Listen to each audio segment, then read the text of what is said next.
Well, hello again, and welcome back to 5.3 PO, my little daily or occasional video blog, my vlog about rebuilding a 5.3 liter motor for the first time with no experience. What's PO stand for? It's performance optimization, because that's what I'd like to do, optimize the performance of this motor. This is my fun little project, so nothing that I have to do, but just something to do in the evenings and pass the time and some free time. So thought, why not give this a try?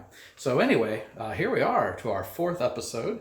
And as you can see, the motor behind me is actually in a state of being completely disassembled and torn down.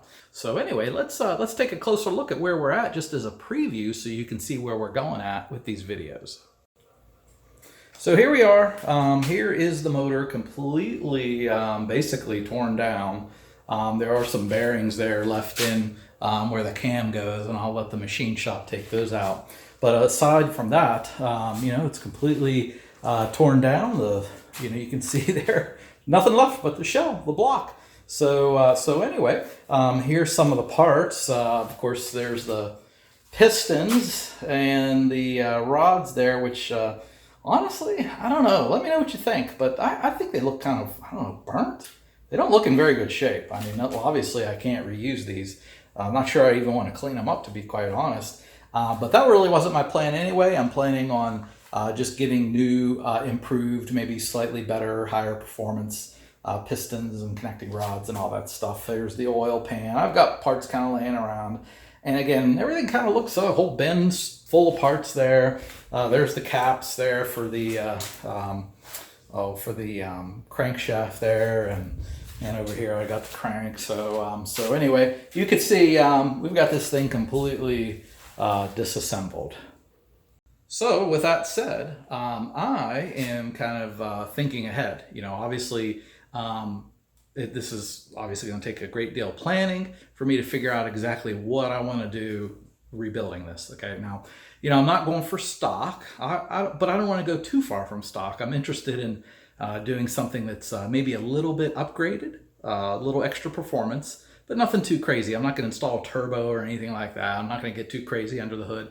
But I'm thinking, why not put a performance cam in there? Why not put a better intake? I'm just curious what you think. I've done a ton of research so far.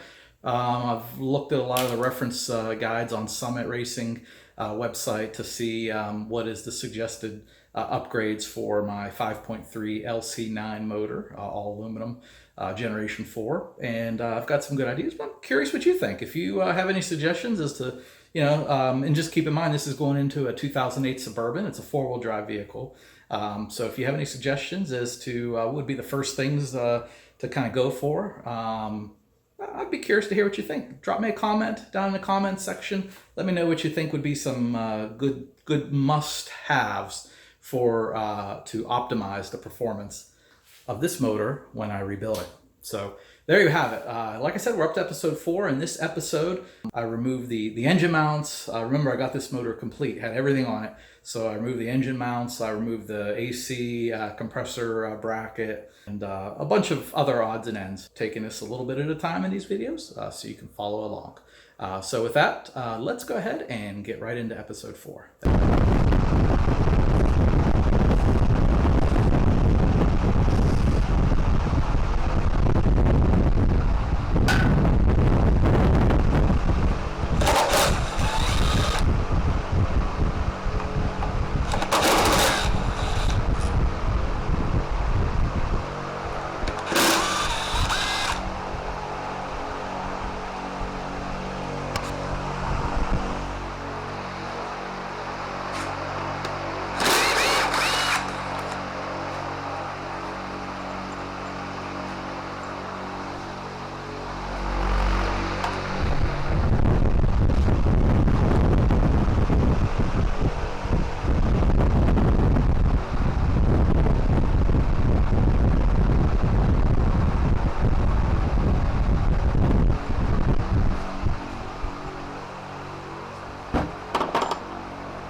I'm kind of going a little bit out of order here, but before I remove the right motor mount, I think I'm going to go ahead and remove the AC compressor mounting bracket just to kind of get that out of the way.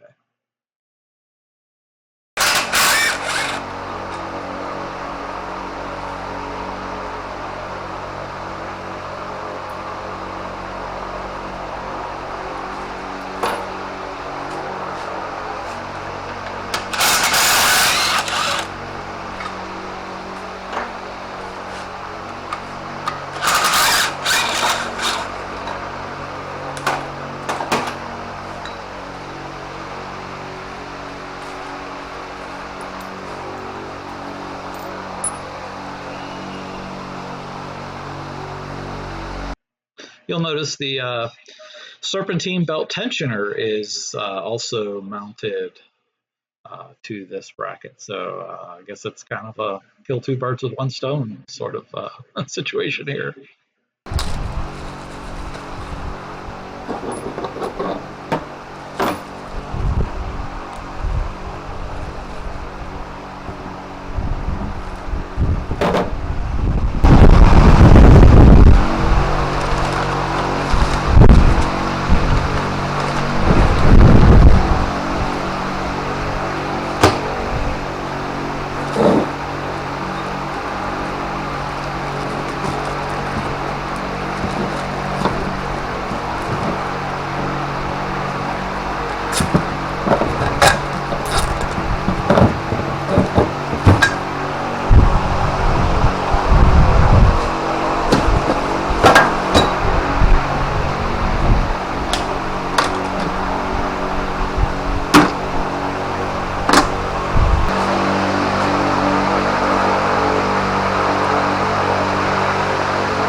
Man, look how easy that motor mount came off. Imagine doing that if it's still in the truck.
At this point, I'm going to remove this hose that connects, looks like it connects the left and right heads together, and then there's a rubber hose that leads down to, I believe, the radiator.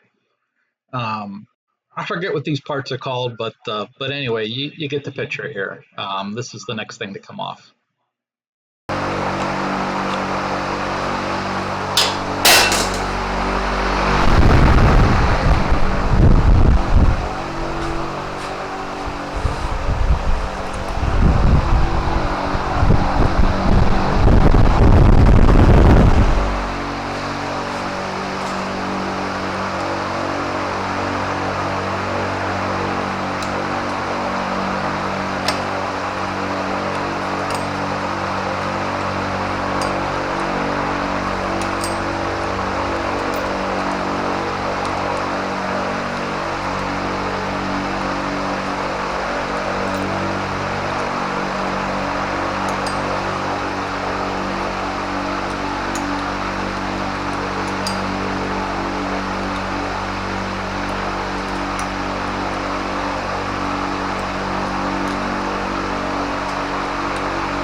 Well, unfortunately, the camera died at this point, but as you can tell, the rest of the removal of this part was pretty easy. Just 2 bolts held it in.